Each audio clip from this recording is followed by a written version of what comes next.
Assalamu alaikum dear students and my dear viewers. I welcome all of you once again to my lecture and to my YouTube channel Clear Chemistry Concepts with Ishfaq Hamid.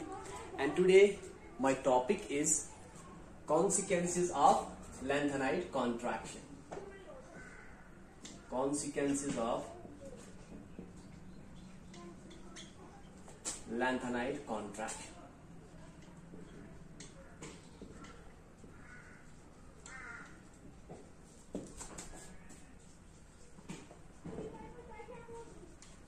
Consequences of lanthanide contraction.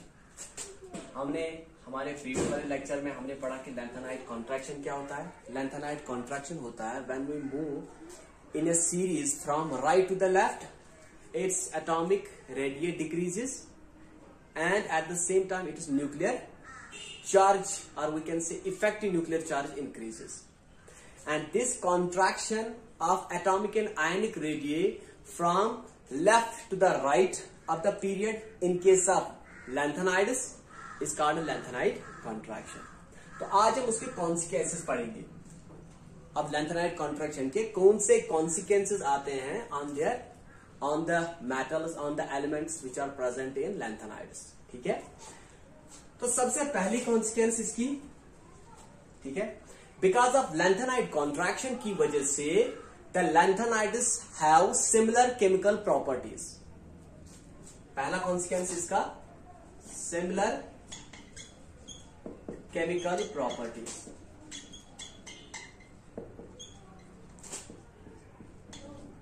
Similar chemical properties. ऐसा क्यों आता है? Because of lanthanide contraction जो ionic radii होती है, ionic radii of lanthanides, it changes very slowly. The change is very small. ठीक है. When we go from cerium to the lutetium, the change in ionic radii is very small. ठीक है. तो change in ionic radii is very small. So we can write ionic radii changes very small. ठीक है. अब इसकी वजह से क्या होता है? आयनिक रेडियस कम हो गई. आयनिक रेडियस में जो चेंज है from cerium to lutetium, it's very small. Cerium tripositive to lutetium tripositive, the ionic radius, change in ionic radius from cerium to lutetium is very small. And जिसकी वजह से अगर हम इनको, जिसकी वजह से ये जो लैंथेनाइड्स है, ठीक है, इसकी वजह से इनमें सिमिलर केमिकल प्रॉपर्टी आ जाती है. सिमिलर केमिकल प्रॉपर्टी, जिसकी वजह से they have similar chemical properties, और they show similar chemical properties because the change in ionic radius from cerium towards the lutetium is very small. अब सिमिलर केमिकल प्रॉपर्टी की वजह से क्या होता है कि अगर हम लैंथेनाइड्स को सेपरेट करना चाहते हैं, if we have mixture of lanthanide elements and हम उनको सेपरेट करना चाहते हैं, तो हम उनको सेपरेट इजीली नहीं कर पाते हैं बिकॉज उनकी केमिकल प्रॉपर्टी जो है दे शो सिमिलर केमिकल प्रॉपर्टी. ठीक है.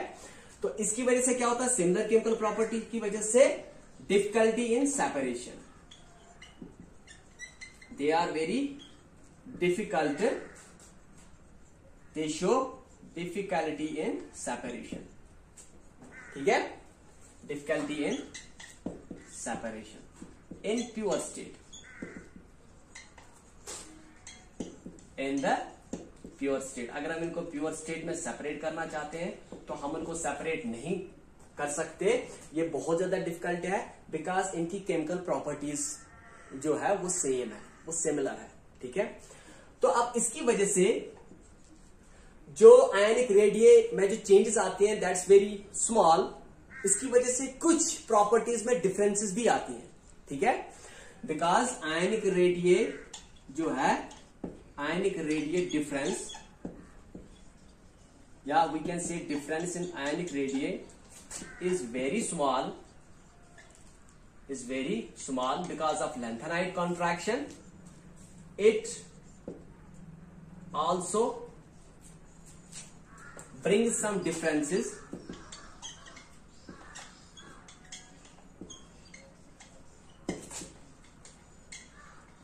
in some properties. इसकी वजह से कुछ प्रॉपर्टीज में डिफरेंसेस भी आते हैं. फॉर एग्जाम्पल कौन सी प्रॉपर्टी में? For example hydration. अगर हम इन आयंस का एक्वस सोल्यूशन में अगर हम इनको डिसॉल्व करें तो इनके हाइड्रेशन में डिफरेंसेस आते हैं. जिस आयन का जितना छोटा साइज होता है उतना ही ज्यादा वो हाइड्रेट हो जाता है. ठीक है, तो अगर हम देखेंगे from cerium to deuterium ionic size जो है that decreases. It means that जो सीरियम ट्राइपॉजिटिव है ये हाइड्रेट कम होगा एंड जो ड्यूटेरियम ट्राइपॉजिटिव आयन है it will get hydrated much more than that of cerium tripositive. ठीक है, तो हाइड्रेशन में इनकी डिफरेंस आती है. कॉम्प्लेक्स आयन फॉर्मेशन में कॉम्प्लेक्स जो ये बनाते हैं उनमें डिफरेंसेस आ जाती है. और वी कैन से सॉल्युबिलिटी में डिफरेंसेस आ जाती है. ठीक है, हाइड्रेशन में डिफरेंसेस आ जाती है, कॉम्प्लेक्स आयन फॉर्मेशन में डिफरेंसेस आ जाते हैं and solubility of the different elements of lanthanides that differs. उसमें भी डिफरेंस आ जाते हैं. अब इन जो डिफरेंसेस है हमारी जो प्रॉपर्टीज ऑफ लैंथेनाइड्स में, जिन प्रॉपर्टीज ऑफ लैंथेनाइड्स में डिफरेंसेस आ जाते हैं, अब हम इनको यूज करते हैं फॉर देयर सेपरेशन. तो इसके लिए हम दो मेथड्स यूज करते हैं. एक को बोलते हैं फ्रैक्शनल क्रिस्टलाइजेशन. फ्रैक्शनल क्रिस्टलाइजेशन जो element which is less soluble in solution that forms crystals. और जब वो क्रिस्टल बना देगा तो हम क्रिस्टल को सेपरेट कर सकते हैं and that very element is separated from the rest of the mixture of the elements. ठीक है, and second method is ion exchange method. Ion exchange method. इस मेथड में क्या करते हैं हम जो है पॉलीमेरिक रेजिन्स लेते हैं एंड इन पॉलीमेरिक रेजिन्स में ऑलरेडी आयन्स होते हैं. तो हम क्या करते हैं, जो लैंथेनाइड्स का सोल्यूशन होता है, मिक्सचर ऑफ लैंथेनाइड्स जिसमें होते हैं, हम उस सोल्यूशन को उन रेजिन्स के थ्रू पार कराते हैं. तो there occurs the exchange of ions between the ions which are present in lanthanide mixture of lanthanides. ठीक है, and the ions which are present in resin. तो उनके बीच में एक्सचेंज हो जाता है. रेजिन के जो आयन्स है वो आयन्स रेजिन से निकल के लैंथेनाइड मिक्सचर में चले जाएंगे which is the mixture of different lanthanide elements and वो कुछ selective ions from the mixture of lanthanides वहां से उठ के रेजिन में चले जाएंगे.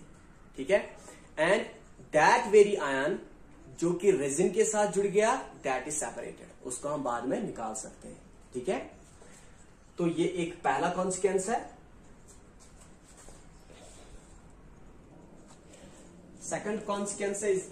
Second consequence of lanthanide contraction is similarity. Because of lanthanide contraction there occurs, इसकी वजह से similarity in atomic radii, इसकी वजह से similarity आती है of atomic radii of second and third transition series. Third transition series. Because of lanthanide contraction, atomic radii of second and third transition series जो होती है, that is similar. That occurs only because of lanthanide contraction. इसमें क्या है, हमारे पास जो transition elements है उसके 4 सीरीज है. First is 3D series, 4D series, 5D series. And अगर आपको पता होगा जो 5D सीरीज है दैट इसी में लैंथेनाइड्स होते हैं. ठीक है, और 5D सीरीज के बीच में लैंथेनाइड्स आती हैं. That's why they are called inner transition elements. ठीक है, and when we go down the group, when we move down the group, down the group but in the same group, ठीक है, down the group जाएंगे but in the same group, ठीक है। For example अगर हम group third की बात कर रहे हैं, from scandium we have to go to the yttrium and then we will go to the lanthanum, इसी तरह से, ठीक है। जब हम 3D से 4D की ओर मूव करते हैं, in general atomic radii increases, atomic radii increase हो जाता है, बिकॉज, ऐसा क्यों, because number of shells increase, number of shells increase, ठीक है। इन जनरल जब भी हम डाउन द ग्रुप जाएंगे किसी भी ग्रुप में, जब हम from top to the bottom जाएंगे और we can say down the group जाएंगे, द साइज और we can say atomic radii और size of the atom increases because number of shells increase. And when we move from 4D to 5D series, ठीक है, atomic radii nearly remain same, nearly remains same. होना क्या चाहिए था कि atomic radii increase होनी चाहिए थी, because as we move from top to the bottom of the group atomic radii in general increases because number of shells increases, ठीक है। तो जब हम 4D से 5D सीरीज की आते हैं, इनके सब transition elements, atomic radii nearly remain same, ठीक है। ऐसा नहीं होना चाहिए था, एटॉमिक रेडिये बढ़नी चाहिए थी बिकॉज शेल्स बढ़ जाएंगे, लेकिन होता क्या है, because of lanthanide contraction atomic radii of 5D जो एलिमेंट्स है, 5D सीरीज एलिमेंट्स है, that is same as that of the elements in 4D series, ठीक है। Atomic radii nearly remain same because of lanthanide contraction, because of lanthanide contraction, because of lanthanide contraction, ठीक है। तो यहां पे कुछ मैं एग्जांपल देता हूं। फॉर एग्जांपल सबसे पहले हम यहां पे लिखेंगे ग्रुप, ठीक है, एंड इसमें हम बात करेंगे, इसके बाद फर्स्ट ट्रांजिशन सीरीज लूंगा मैं, first transition series, this is second transition series,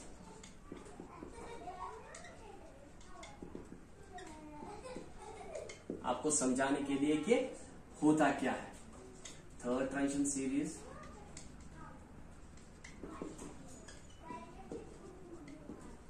ठीक है, दिस इज ग्रुप थर्ड, क्योंकि फ्रॉम ग्रुप थर्ड जो है, group third of the periodic table से हमारे ट्रांजिशन एलिमेंट स्टार्ट होते हैं, और we can say D block जो है that start from the group third. इसके बाद हम ग्रुप फोर्थ की बात करेंगे, ग्रुप फिफ्थ की बात करेंगे। ग्रुप थर्ड में जो सबसे पहले जो एलिमेंट आता है that is scandium, which has atomic number 21, ठीक है।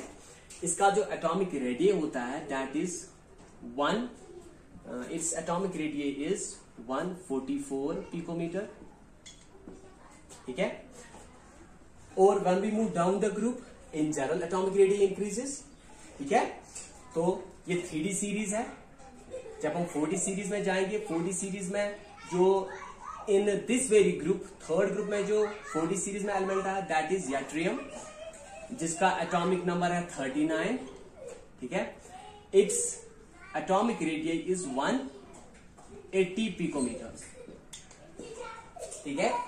तो जैसा मैंने बोला था, when we move from 3D to 4D series atomic radii increases because number of shells increases. तो सही हुआ है बिल्कुल, 3D से हम 4D की ओर आए हैं, एटॉमिक रेडिये इंक्रीज हो गया है। एंड ठीक है, तो इसके बाद 5D सीरीज और we can say third transition series में जो सबसे पहले वाला एलिमेंट है that is lanthanum, its atomic number is 57, ठीक है। इसका जो एटॉमिक रेडिये है 187 पिकोमीटर है, ठीक है। तो क्योंकि लैंथेनम में इसका एटॉमिक रेडिये डिक्रीज क्यों नहीं हुआ, बिकॉज अभी तक लैंथेनाइड्स आए नहीं है, ठीक है। इसका एटॉमिक नंबर जो है डिक्रीज क्यों नहीं हुआ, बिकॉज लैंथेनाइड्स अभी तक आए नहीं है। Lanthanide start from lanthanum, lanthanum के बाद लैंथेनाइड्स आ जाते हैं, ठीक है। इसीलिए मैं फोर्थ ग्रुप को ले रहा हूं। फोर्थ ग्रुप में जो सबसे पहला वाला एलिमेंट है दैट इज टाइटेनियम, ठीक है। तो जो सेकेंड ट्रांजिशन सीरीज है यट्रियम, देन जिरकोनियम, देन लैंथेना, इसके बाद हॉफनियम, ठीक है। It's atomic number is 22, it's atomic number is 40 and its atomic number is, ठीक है। इसको मैं थोड़ा सा यहां से थोड़ा सा यहां क्यों लिख देता हूं, बिकॉज यहां पे मैंने बीच में लैंथेनाइड्स लिख देने हैं। Here starts filling of lanthanides, यहां से लैंथेनाइड स्टार्ट हो जाते हैं फ्रॉम एटॉमिक नंबर 58 टू 71, और इसके बाद जो डी ब्लॉक एलिमेंट है that is hafnium, it's atomic number is 72, ठीक है। तो अब हमारा जो लैंथेनाइड कॉन्ट्रैक्शन की वजह से जो कॉन्सिक्वेंस है, बिकॉज इसका जो कॉन्सिक्वेंस मैंने लिखा है similarity in atomic radius of second and third transition series, अब वो काम में आ जाएगा, बिकॉज अब हमारी जो थर्ड ट्रांजिशन सीरीज है इसमें लैंथेनाइड्स आ गए, ठीक है। अब जाके लैंथेनाइड कॉन्ट्रैक्शन की वजह से बाकी जो rest of the D block इसी सीरीज में जो बाकी एलिमेंट्स है उन पे भी लैंथेनाइड कॉन्ट्रैक्शन का असर रहेगा, ठीक है। तो क्या होगा, इसका जो एटॉमिक रेडियस है दैट इज 132 पिकोमीटर, ठीक है। And when we move down the group its atomic radius increases in general and its atomic radius is 160 picometer. And अब लैंथेनाइड कॉन्ट्रैक्शन की वजह से जो है this 3D series and this second series 2D series should have same or nearly same atomic radii. That's why इसका atomic radius is 159 picometer. That is nearly same to that of the atomic radii of the element which is above it in the same period, in the same group. ठीक है, होना क्या चाहिए था, atomic radii increase होनी चाहिए थी in general, लेकिन because of lanthanide contraction, the atomic radii of this element is nearly same as that of the element which is above it in the same group. ठीक है, इसके बाद हम group fifth में देखेंगे, ठीक है। Scandium, titanium, this is vanadium, ठीक है। Yttrium, zirconium, this is niobium, lanthanum, hafnium, then it is tantalum, ठीक है। 21, 22, its atomic number is 23, its atomic number is 41 and its atomic number is 73, ठीक है। अब इसमें जो एटॉमिक रेडियस होती है वेनेडियम की दैट इज 122 पिकोमीटर्स। इसके बाद नियोबियम है। In general when we move from 3D to 4D series atomic radius increases because number of shells increase. तो अब इसका जो एटॉमिक रेडियस है that is 146 picometers. And then when we move from 4D to 5D series, atomic radius nearly remains same because of lanthanide contraction. Because of lanthanide contraction, atomic radius of this should be nearly same as that of the atomic radius of the elements which is above it in the same group. So its atomic radius is also 146 picometers. That is only possible because of lanthanide contraction. Third consequence is effect on basic strength of hydroxides.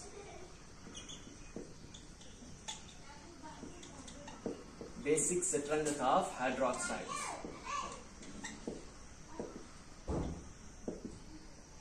जो basic strength होती है the capacity to release OH negative, ठीक है, वो भी इस पे भी असर पड़ता है बिकॉज ऑफ लैंथेनाइड कॉन्ट्रैक्शन।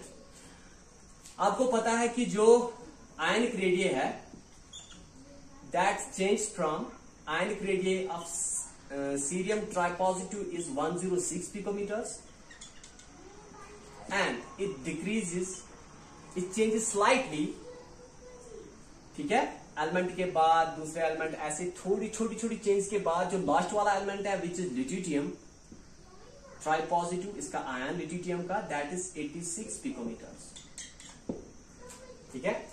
तो क्या होता है कि जैसे जैसे आयनिक रेडियस डिक्रीज हो जाता है, एज आयनिक रेडियस डिक्रीजेस, ठीक है, जो कोवेलेंट बॉन्ड होता है बिटवीन कोई भी लैंथेनाइड और वी कैन से, मैं ऐसे लिख देता हूं, लैंथेनाइड एंड OH जो बॉन्ड होता है, the bond between the lanthanide element and OH which hydroxide, ठीक है, इसके बीच में जो कोवेलेंट बॉन्ड होता है, the strength of covalent bond increases, strength of covalent bond increases, which is between lanthanide element and OH negative, or we can say OH group, ठीक है.